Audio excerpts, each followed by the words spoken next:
The editors, the producers, the network all knew what she said, how she said it, why she said it, but only after it aired, and then they're going to squeeze the juice out of the rest of the season, effective immediately.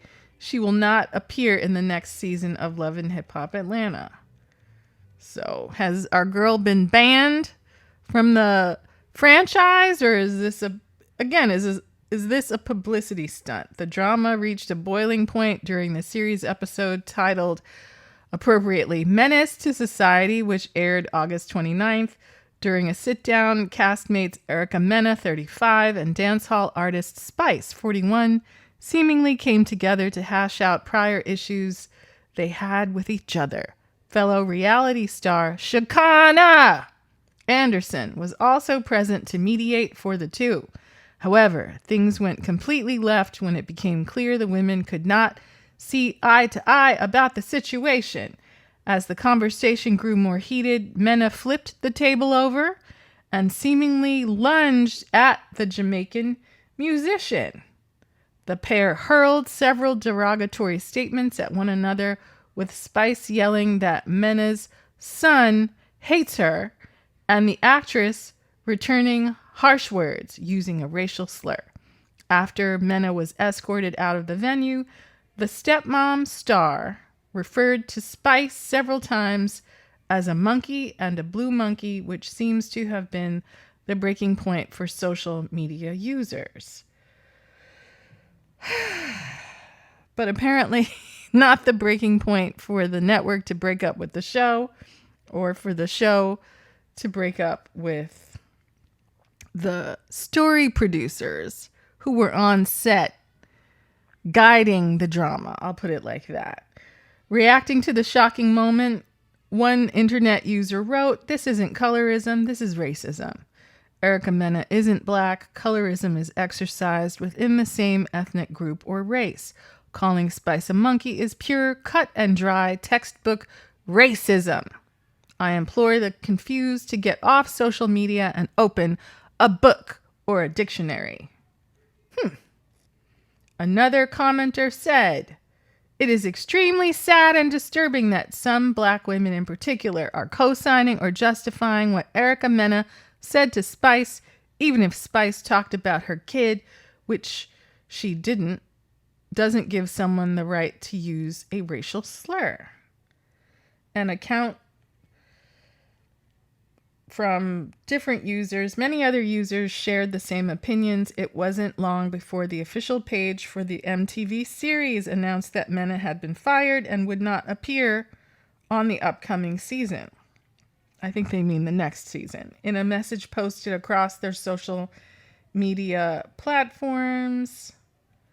We read that already. Shortly after the announcement, Love and Hip Hop creator Mona Scott Young took to social media seemingly to address the situation as well. In a one-word post that has the comments section disabled, cowardly, the entertainment guru wrote, "Handled, as if she's Olivia Pope."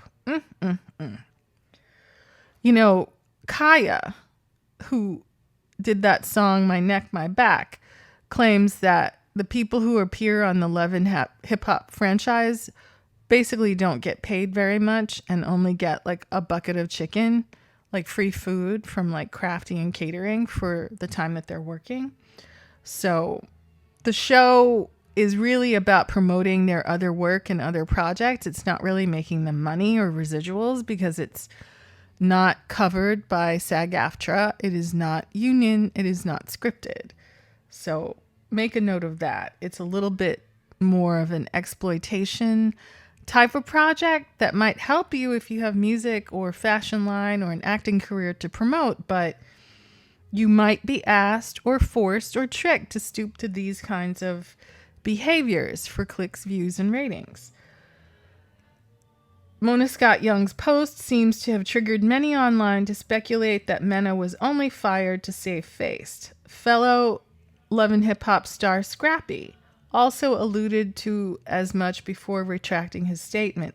Originally, the rapper claimed it was a bozo move to fire Mena as they had set her up for the argument to go down. However, after watching the clip, the musician stated that while he doesn't wish unemployment on anyone, he understands why the decision was made. Indeed, I think we all understand. But again, the statement is still being aired and shared, and, are you really against it? Or are you, tisking and collecting all the money for the outrage marketing? And I've talked about that phrase before.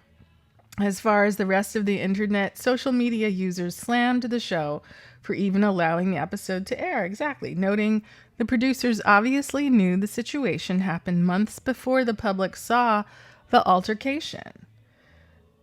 Quote, the question should be, why did y'all decide to air it? Y'all knew it would get backlash, which would result in more promotion for the show. Y'all filmed it months ago, did green screens about it, etc. So firing her after she did the work that y'all allowed is wild. But anyway, good riddance. Further, people asked, so did they not know before they aired it? It's giving publicity stunt. Astonishing wrote, the whole show been toxic and ignorant for years. Why you want to, quote, handle it now? Petty Betty J said, I'ma fix it for her. Handled poorly.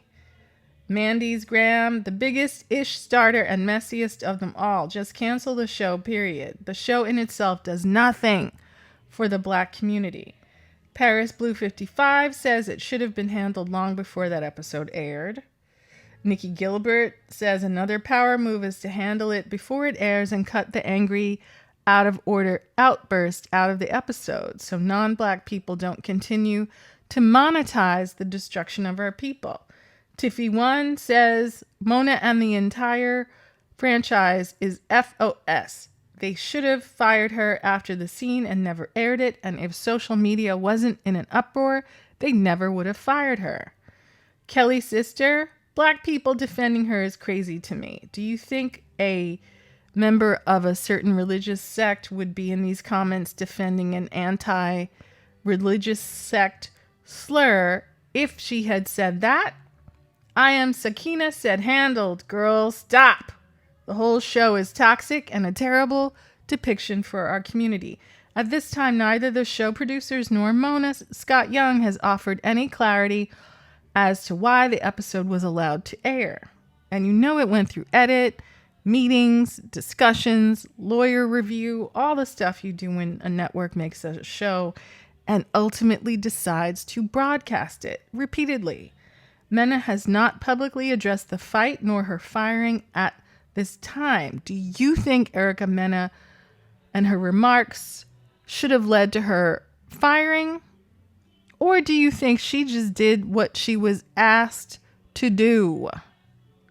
Who came up with that line of dialogue? Was that off the dome, Erica Mena style? Or is that a producer whispering in her ear and telling her exactly what to say?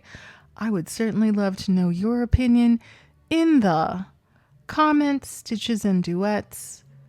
Is this just much ado about nothing, or are we talking about the corporate monetization of racial disharmony, of racism, colorism, slur words in one direction, directed at Black people, and not directed and mirrored in the other direction?